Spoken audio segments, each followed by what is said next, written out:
అందరికీ నమస్తే. ఆంధ్రప్రదేశ్లో గత కాంగ్రెస్ ప్రభుత్వానికి కానీ వైసీపీ వచ్చిన తర్వాత కడప జిల్లా వైసీపీ క్లీన్ షీట్ చేసినటువంటి పరిస్థితులు కూడా ఉన్నాయి. కాంగ్రెస్ గవర్నమెంట్ ఉన్నప్పుడు కూడా కాంగ్రెస్ ప్రభుత్వంలో ఉన్నప్పుడు కూడా కడప జిల్లా కాంగ్రెస్కి పెద్దపేట వేశారు. సో ఆ తర్వాత ఎప్పుడు కూడా ఒకవేళ 1, 2, 3 సీట్లు రావడం తప్పితే పూర్తి స్థాయిలో అదర్ పార్టీ కానీ తెలుగుదేశానికి కానీ జనసేనకు కానీ బీజేపీకి కానీ వచ్చిన పరిస్థితులు లేవు. కానీ మొన్న జరిగినటువంటి 2024 ఎన్నికల్లో కూటమి హవా కడప జిల్లాలో బలంగా నడిచింది. అందులో భాగమే ఆంధ్రప్రదేశ్లో ఒక కొత్త ఒరవడిని తీసుకొచ్చింది కూటమి ప్రభుత్వం. అంటే 3 పార్టీలు జనసేన, బీజేపీ, టీడీపీ కలిసి పోటీ చేసే కదా. ఇందులో కడప జిల్లా నుంచి, కడప హెడ్ క్వార్టర్ నుంచి మాధవిరెడ్డి గారు తెలుసు కదా. ఈమె వీళ్ళ భర్త గారు కూడా తెలుగుదేశం పార్టీ గట్టిగా కృషి చేశారు. గతంలో ఉన్నటువంటి పరిస్థితులు మార్చాలని, తనకి రాజ్యసభ కావాలని 2024 ఎన్నికల ముందే విపరీతంగా తిరిగి పార్టీ కోసం పనిచేశారు.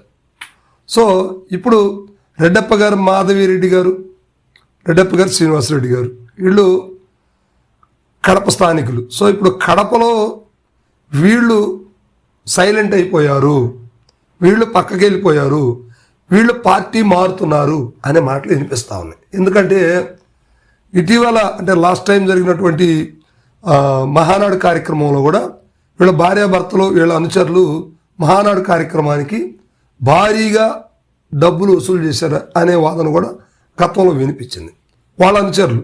సో ఆ తర్వాత పార్టీ కోసం ఎంత కష్టపడితే మాకు రాజ్యసభ ఇవ్వలేదు, నా భార్యకి మంత్రి పదవి కూడా ఇవ్వలేదు అంటూ ఆయన బహిరంగంగా సోషల్ మీడియాలో చంద్రబాబు నాయుడు గారిని డైరెక్ట్గా మాట్లాడారు. సో సాక్షాత్ ఆంధ్రప్రదేశ్ సీఎంను కూడా అని చూడకుండా కడప రాజకీయం ఎలా ఉంటుందో శ్రీనివాసరెడ్డి గారు చూపించారు. సో మనందరం అవన్నీ పోస్టుల్లో చూసాం. కానీ మాధవిరెడ్డి గారు పెద్దగా మాట్లాడలేదు. కానీ వాళ్ళ ఆయన శ్రీనివాసరెడ్డి గారు మాత్రం కూటమి ప్రభుత్వాన్ని గట్టిగానే విమర్శించారు. సో విమర్శించడం ఏముంది, ఒక కొలికపూడి శ్రీనివాసరావు గారు అదే పరిస్థితిలో ఉన్నారు.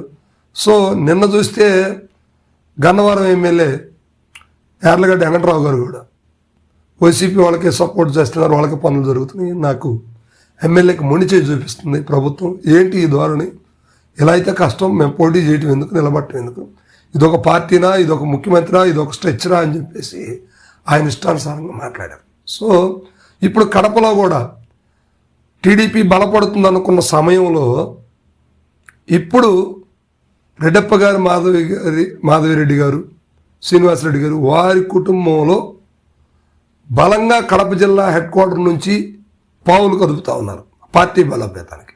ఇలాంటప్పుడు వీళ్ళని టీడీపీ దూరం చేసుకుందా, టీడీపీనే వీళ్ళు దూరం చేసుకుంటుందా అనేది ఇప్పుడు కడప జిల్లాలో ప్రశ్న. సో ఇదేమి కాదు, త్వరలో వాళ్ళు వైసీపీలోకి వెళ్ళబోతున్నారు అంటూ కొన్ని మాటలు వినిపిస్తూ ఉంది. అయితే వాళ్ళ నోటి నుండి వాళ్ళ ద్వారా క్లారిటీ ఏం లేదు. కానీ మొత్తానికి తెలుగుదేశం పార్టీ నుంచి వీళ్ళకి ఇబ్బందికరమైనటువంటి సంకేతాలు, ఇబ్బందికరమైన పరిస్థితులు ఎదుర్కొన్నామని మాత్రం చాలా క్లియర్గా అర్థమవుతూ ఉంది. ఎందుకంటే ఆమె కడప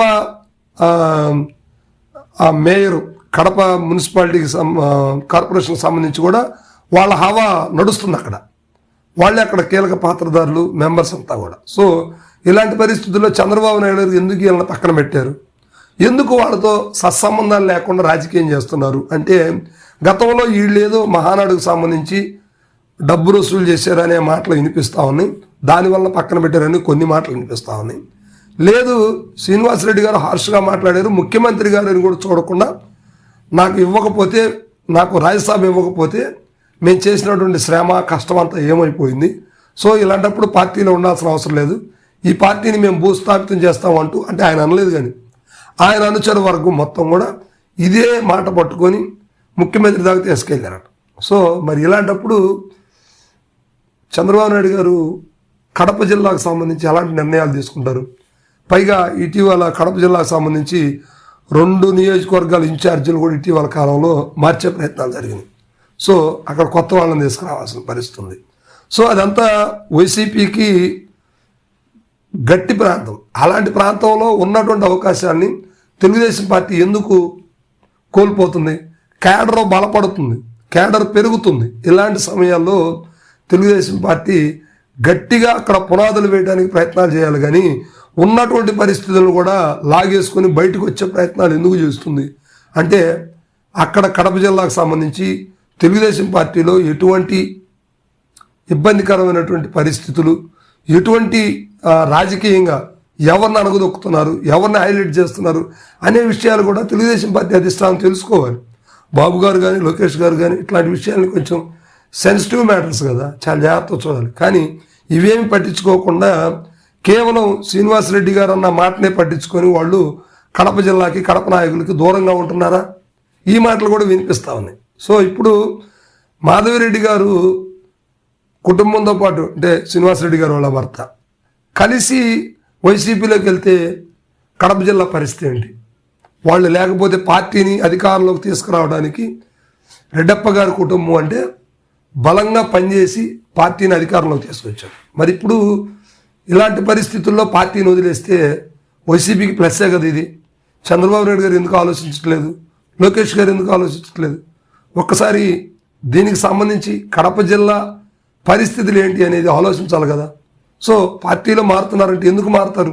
ప్రాబ్లం ఉన్నబట్టి ఏం జరుగుతుంది అనేది ఆలోచించాలి. సో అది ఏమీ లేకుండా అనవసరంగా చిన్న చిన్న విషయాలకి ఇచ్చేసుకుంటే పార్టీ మైనస్ అయ్యే అవకాశాలు ఉన్నాయి కదా. ఇప్పటికైనా చంద్రబాబు నాయుడు గారు చర్య తీసుకోవాలి. అంత కష్టపడి కూటమిలో ఆ గాలి ఇచ్చి అంత గెలిపించి అక్కడ మహానాడు జరిపించినటువంటి ఆ వ్యక్తులు పార్టీలోంచి బయటకు వెళ్ళిపోతే తెలుగుదేశం పార్టీకి అది అవమానం కదా. ఆలోచించొద్దా? ఒకసారి కామెంట్ చేయండి.